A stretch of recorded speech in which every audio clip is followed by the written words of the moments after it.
largest port in the UK when you take into account the 4 ports around the Humber, what they're importing and exporting. The value of goods is huge, and the number of people working both directly in the ports but in the supply chain. Basically, the Humber's the gateway for the whole of the M62 corridor for anything going into Europe. So all the manufacturing commercial businesses on the M62, all of those goods are funneling outwards through Immingham, Grimsby and Hull. It's a global industry, so what we're saying to youngsters who want to get into this industry, right at this moment in time, the Humber is really the epicentre of the renewables and maritime industry. I started a career in the marine industry as a cadet, as an officer cadet, and it's taken me around the world and brought me back to being on land. And that's an amazing journey to be able to follow through with. So don't make your career path small, make it the world. So many different roles in the maritime career, you can get to see the world. I have students who leave me at 16 and then I'll get a message from them or an email from them from off the coast of Argentina 6 months later where they're on a bulk transport, and there's very few jobs where you can see that. If you want to be joining a ship in say the Philippines and then within 2 or 3 years being in charge of a ship for 8 hours a day where you've got 40 people on board, or if you went on a cruise ship you might have 1,000 people on board, and have real true responsibility at a really young age. You know, you might be in charge of a watch at 21 and you might be moving 400,000 barrels of oil across the ocean. Well, that's serious responsibility, and with that comes a lot of skill and a lot of maturity, and it opens up a lot of doors.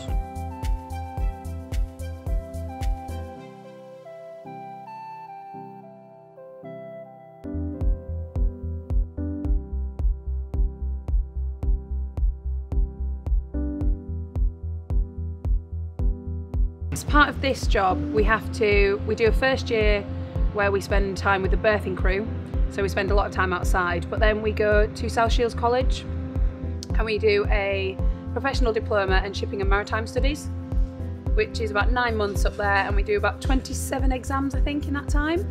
I looked into it a bit more. There was an open day that weekend at Fleetwood Nautical College. I went along and I thought, yeah, this is the job for me. Then I applied to all the shipping companies that were available at the time, and from there I got offered a cadetship with Anglo-Eastern, and I did my cadetship there and progressed through the ranks to now.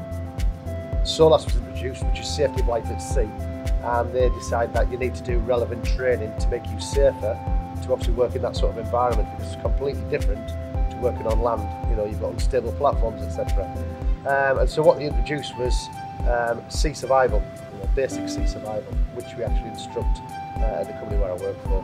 An apprenticeship in maritime, there are some basic units which they learn, so communications, radio is the same, whether it's workboats, whether it's fishing, whether it's working on a ferry, it's all the same. Navigation's the same. There are lots of units which are the same and directly transferable to another discipline within the industry.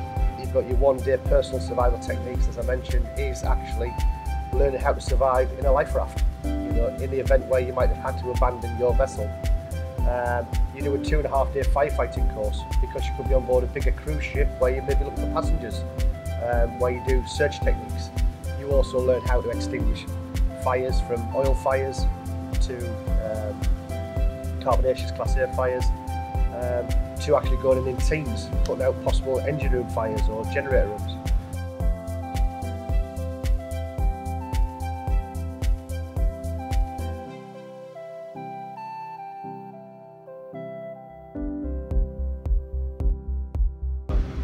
So a day in my life would consist of navigating from midnight until 6 o'clock in the morning, and then looking after the cargo, doing the cargo work from midday until 6 o'clock in the evening.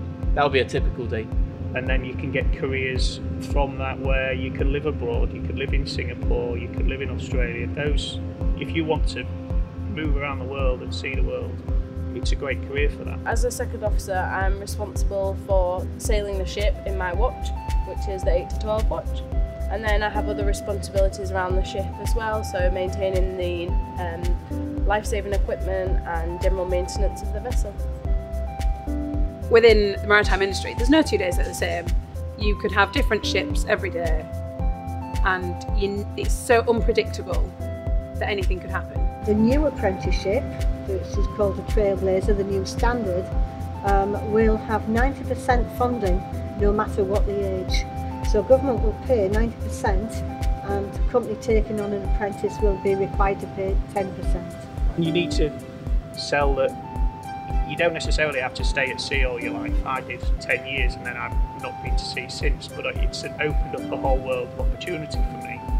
So if you're prepared to make some sacrifices early in your career, but still see the world, then it's a fantastic opportunity. Really. So whether you're on board as a deckhand, or if you're a steward or a stewardess, or even a beautician, you know, because the sky's the limit. You could join a cruise ship as a childminder, for instance, or a lifeguard. You know, there's more diverse jobs at sea. Our training centre provides accommodation for the classroom-based training. So apprentices would come to Whitby and stay in old-fashioned homely lodgings. Mums like to know that they're cared for. We have a pastoral care team who oversees them out of training hours, and the boys get on very well. They have a lot of support. And it is the fact that apprenticeships are for everyone, no matter what their age, their background, or what their dream job happens to be. There is a way up there using an apprenticeship. In the long run, I'd like to be a harbour master. I know that I'm going to have to start further down and just work and work to get to that point. Keep options open, look at what you're interested in and do what you love. The companies and those career opportunities might take you all around the world.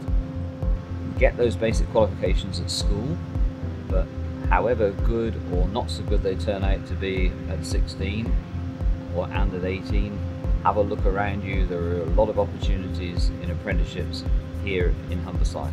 It's not a 9-to-5 job. You'll get to see the world, big responsibility at a young age, and you get well paid.